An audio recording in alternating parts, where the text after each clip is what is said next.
السلام علیکم۔ Urdu for students channel کے ساتھ آپ کی خدمت میں حاضر ہیں اور آپ سب کو اپنے چینل پر خوش آمدید کہتے ہیں۔ امید ہے کہ اللہ تعالیٰ کے فضل و کرم سے آپ لوگ بالکل خیریت سے ہوں گے۔ چلیں تو شروع کرتے ہیں اپنا آج کا سبق اور دیکھتے ہیں کہ آج ہم کیا پڑھیں گے۔ آج میں آپ کے لیے اقبال کی ایک بہت خوبصورت نظم لے کر آئی ہوں۔ اس نظم کے اشعار جو ہیں وہ جماعت ہفتم اور ہشتم کے نصاب میں شامل ہیں اور اس کی تشریح جو ہے وہ آپ کے لیے بہت اہمیت کی حامل ہے۔ ویڈیو کو آخر تک غور سے دیکھیے گا تاکہ آپ اس نظم کو اور اس کے اشعار کی تشریح کو آسانی سے سمجھ سکیں۔ چلیں تو شروع کرتے ہیں اپنا سبق۔ اس نظم کا نام ہے خطاب بہ جوانان اسلام۔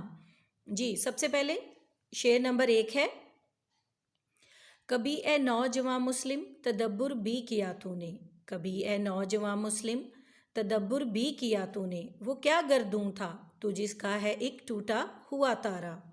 علامہ اقبال اس نظم میں امت مسلمہ کے نوجوانوں سے مخاطب ہو کر کہتے ہیں کہ اے نوجوان مسلم، تو نے کبھی یہ سوچا ہے اور اس حقیقت پر غور کیا ہے کہ وہ کون سا آسمان تھا جس کا تو ایک ٹوٹا ہوا تارا ہے۔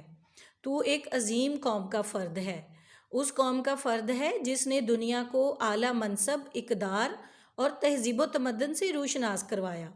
علامہ اقبال مسلمان نوجوانوں کو ماضی کا حال بتا کر مستقبل سنوارنے کی تلقین کرتے ہیں اور یہ احساس دلاتے ہیں کہ اپنی حقیقت پر غور کرو کہ تم کس آسمان کے تارے ہو۔ یہاں گردوں کا لفظ اقبال نے آباء و اجداد کے لیے استعمال کیا ہے، یعنی وہ آباء و اجداد جو اپنے علم و فن، کردار اور عظمت کے حوالے سے تمام دنیا کے لیے مثال تھے، جبکہ آج کل کے نوجوان ان خصوصیات سے عاری ہیں۔ تو اس لیے علامہ اقبال مسلمانوں خاص طور پر نوجوانوں سے کہتے ہیں کہ اپنی حقیقت پر غور کرو کہ تم کیا تھے۔ جی اب دوسرے شعر کی طرف چلتے ہیں۔ تجھے اس قوم نے پالا ہے آغوش محبت میں، کچل ڈالا تھا جس نے پاؤں میں تاج سرے دارا۔ جی اس میں شاعر علامہ اقبال مسلمان نوجوانوں کو ایک بار پھر یہ یاد دلاتے ہیں کہ تمہارا تعلق کس قوم سے ہے۔ وہ کہتے ہیں کہ تمہیں اس قوم نے محبت کی گود میں پالا ہے جس نے ایران کا شاہی تخت پاؤں کے نیچے روند ڈالا تھا، ایران کے بادشاہ دارا کا تاج اپنے پاؤں تلے کچل ڈالا تھا۔ شاید دراصل اس شعر میں یہ سبق دینا چاہتے ہیں کہ ہمارے مذہب میں حاکمیت اور اقتدار اعلیٰ کا مالک اللہ ہے، اور یہ حقیقت ہے کہ مسلمانوں نے دارا جیسے بادشاہ کو شکست دی تو اس کے پیچھے کیا محرکات تھے۔ وہ مسلمان صرف ایمانی قوت سے سرشار تھے، ایمانی جذبے سے سرشار تھے۔ ان کے پاس دنیا کی کوئی طاقت نہیں تھی، دنیا کے کوئی ہتھیار نہیں تھے، لیکن صرف ایک جذبہ ایمانی کے بلبوتے پر انہوں نے بڑے بڑے بادشاہوں کو اپنے قدموں میں جھکا دیا، جبکہ آج کل کے نوجوان اس جذبے سے محروم نظر آتے ہیں۔ یہ شاعر یہ اس دور کی بات کرتے ہیں کہ جب انگریز پورے برصغیر پر قابض تھے۔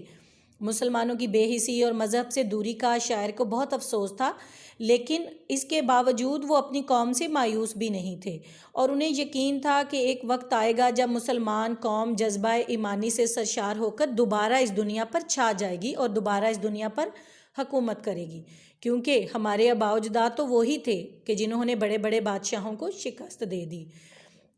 اسی لیے تو علامہ اقبال فرماتے ہیں کہ دشت تو دشت ہیں دریا بھی نہ چھوڑے ہم نے، بحر ظلمات میں دوڑا دیے گھوڑے ہم نے۔ جی اب اگلے شعر کی طرف چلتے ہیں۔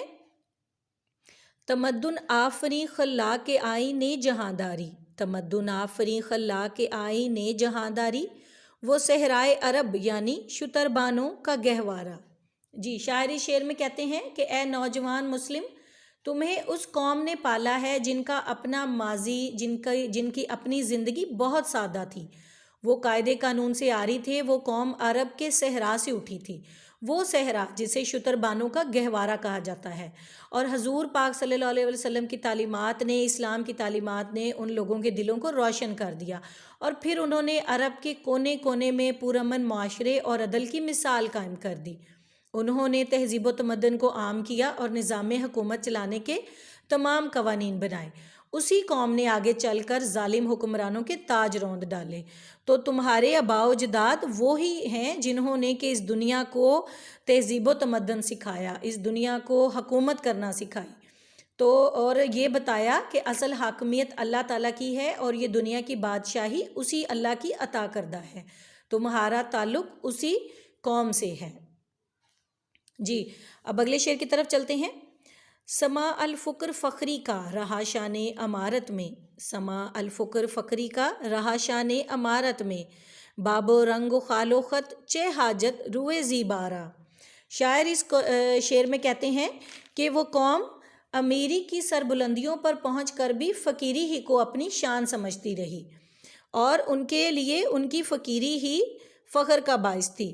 جی اور خواجہ حافظ نے کہا، کیا خوب کہا ہے کہ چہرہ حسین اور خوبصورت ہو تو بناوٹی زیب و زینت اور سجاوٹ سے بے نیاز ہو جاتا ہے، ذاتی حسن بناوٹ سے پاک ہو جاتا ہے۔ یعنی کہ مسلمان نوجوان کا کردار اتنا خوبصورت ہونا چاہیے کہ اسے کسی بناوٹ کی ضرورت ہی نہ پڑے، کسی دکھاوے کی ضرورت ہی نہ پڑے، اس کا کردار ہی اتنا خوبصورت اور اتنی شان و شوکت کا حامل ہونا چاہیے کہ سب لوگ اس کو دیکھیں اور اس پر فخر کریں۔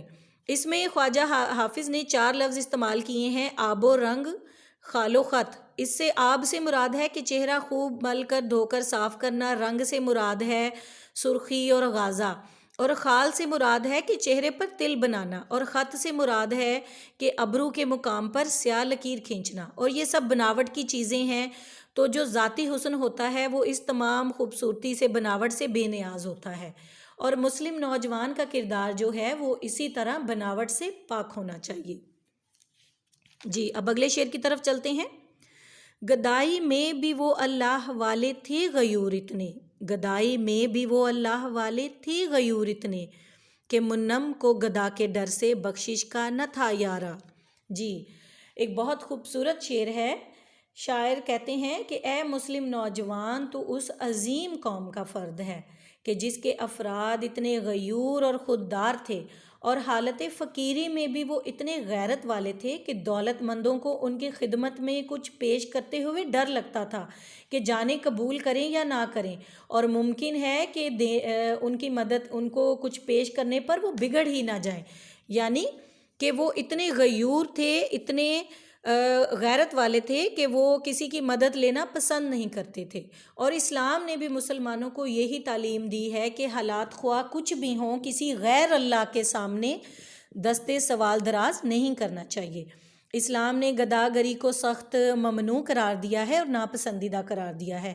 حاجت مند کی مدد کرنا بری بات نہیں، لیکن مسلمان درویشی میں بھی غیرت و حمیت کی صفت سے مالا مال تھے، جبکہ آج کل کے نوجوانوں میں یہ جذبہ غیرت اور خودداری نہیں رہا، اور شاعر اسی صورتحال سے بیزار ہو کر اپنے نوجوانوں کو کہتے ہیں کہ تمہارا تعلق تو ان آباء و اجداد سے ہے جو کہ کسی کی مدد لینا گوارا نہیں کرتے تھے، جبکہ تم اس جذبے سے عاری نظر آتے ہو، اس چیز سے بے بہرا ہو۔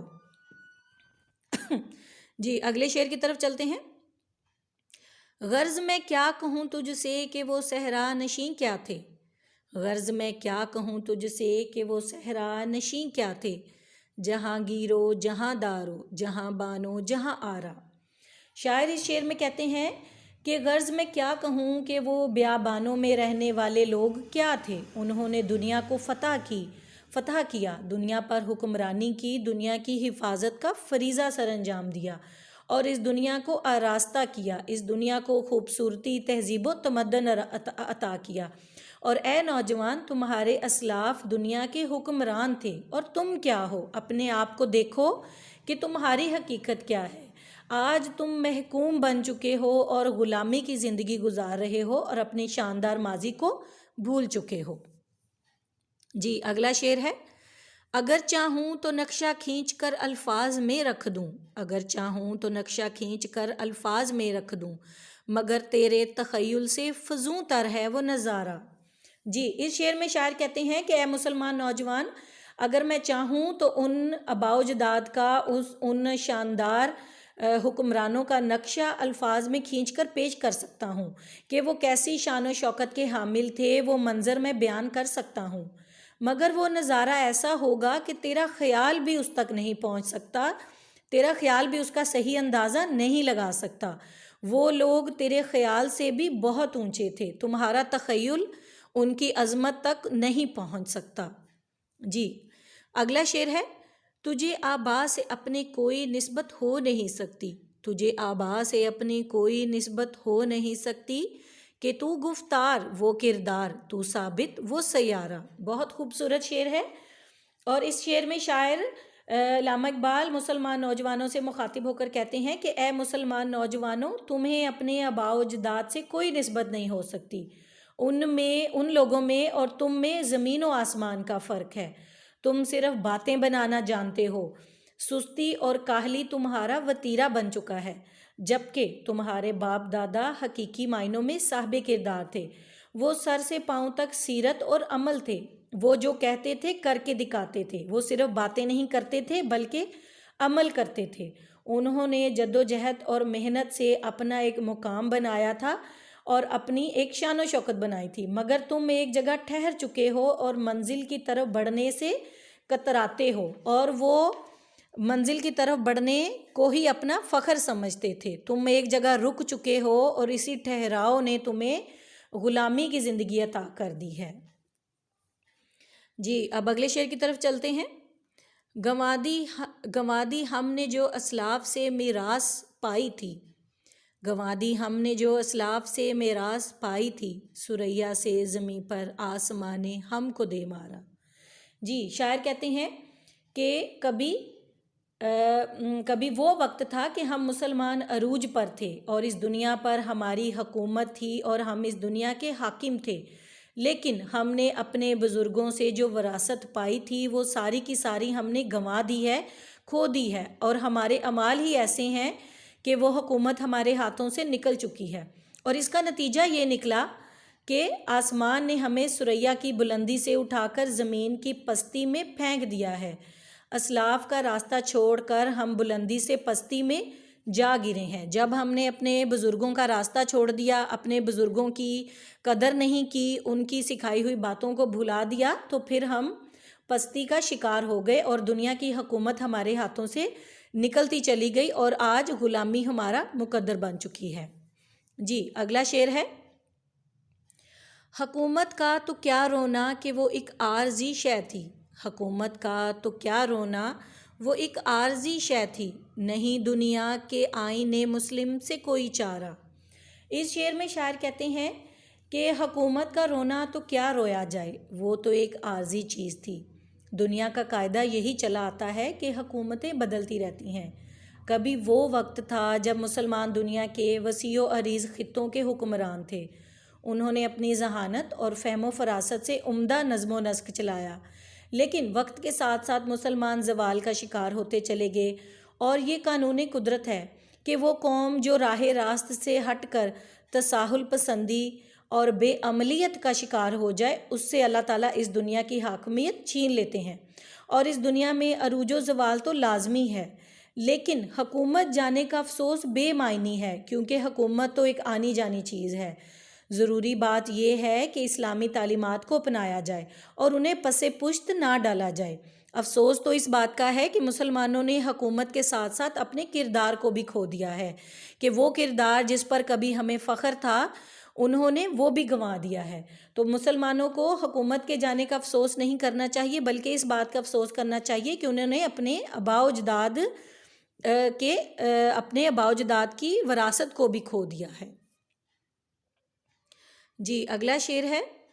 مگر وہ علم کے موتی کتابیں اپنے آبا کی، مگر وہ علم کے موتی کتابیں اپنے آبا کی، جو دیکھیں ان کو یورپ میں تو دل ہوتا ہے سی پارا۔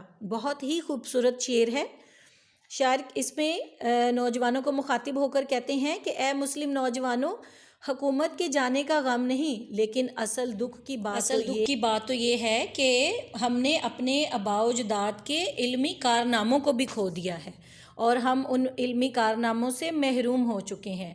افسوس کی بات یہ ہے کہ ہم نے علم کے وہ قیمتی موتی کھو دیے ہیں جو بزرگوں سے ہمیں ملے تھے۔ مسلمان علماء نے اپنی ذہانت اور محنت سے بے شمار نئے علوم دریافت کیے تھے، تحقیقات کے دروازے کھولے، لیکن اب یہ بیش قیمت کتابیں اہل یورپ کے پاس دیکھ کر دل ٹکڑے ٹکڑے ہو جاتا ہے کہ ہمارے بزرگوں نے جو سائنس اور ادب کی بنیاد رکھی وہ اب اہل یورپ کی ملکیت ہیں اور وہ ان سے بھرپور استفادہ حاصل کر رہے ہیں۔ ہم ان بیش قیمت کتابوں سے وہ فائدہ نہیں اٹھا سکے جو کہ غیروں نے حاصل کیا ہے، اور اس بات کا علامہ اقبال کو انتہائی افسوس تھا کہ ہمارے مسلم نوجوانوں نے ان قیمتی موتیوں کو کھو دیا ہے، جبکہ اہل یورپ ان کتابوں سے علم حاصل کر کے ترقی کی منزلیں طے کر رہے ہیں، اور یہ ہماری بدبختی ہے کہ ہم نے اپنے آباء و اجداد کی وہ قیمتی موتی اپنے ہاتھوں کھو دیے ہیں۔ اور علامہ اقبال کو اس تمام صورتحال پر انتہائی افسوس اور دکھ ہے کہ اہل یورپ تو ان کتابوں سے استفادہ حاصل کر کے بہت ترقی کر رہے ہیں، جبکہ مسلمان ان چیزوں سے اب محروم ہیں۔ امید ہے کہ آپ کو ان تمام اشعار کی تشریح اچھے طریقے سے سمجھ آ گئی ہوگی۔ چلیں اب ہم اس نظم کا ایک چھوٹا سا مرکزی خیال دیکھتے ہیں۔ جی، مسلمان جو کبھی انتہائی شان و شوکت کا مالک تھا، لیکن آج وہ اپنے اسلاف کے رستے سے ہٹ کر تمام عزت و وقار اور شان و شوکت سے محروم ہو چکا ہے۔ وہ عمل کا پیکر بننے کی بجائے محض گفتار ہی گفتار ہے۔ حکومت کے نہ رہنے کا افسوس تو نہیں، لیکن دکھ اس بات کا ہے کہ مسلمان نوجوان اپنے اصلی کردار سے بھی محروم ہو چکا ہے اور اپنے آباء و اجداد کو بھول چکا ہے کہ وہ کس قوم سے تعلق رکھتا تھا۔ امید ہے کہ آپ کو اس مرکزی خیال کی اور اس تشریح کی اچھے طریقے سے سمجھ آ رہی ہوگی۔ ویڈیو کو غور سے دیکھیے تاکہ آپ ان تمام چیزوں کو آسانی سے ذہن نشین کر سکیں۔ اب اگلی ویڈیو تک ہمیں اجازت دیجیے اور ہمارے چینل کو سبسکرائب کرنا نہ بھولیے گا تاکہ آنے والی ہر ویڈیو آپ کو وقت پر ملتی رہے۔ اب اجازت دیجیے، اللہ حافظ۔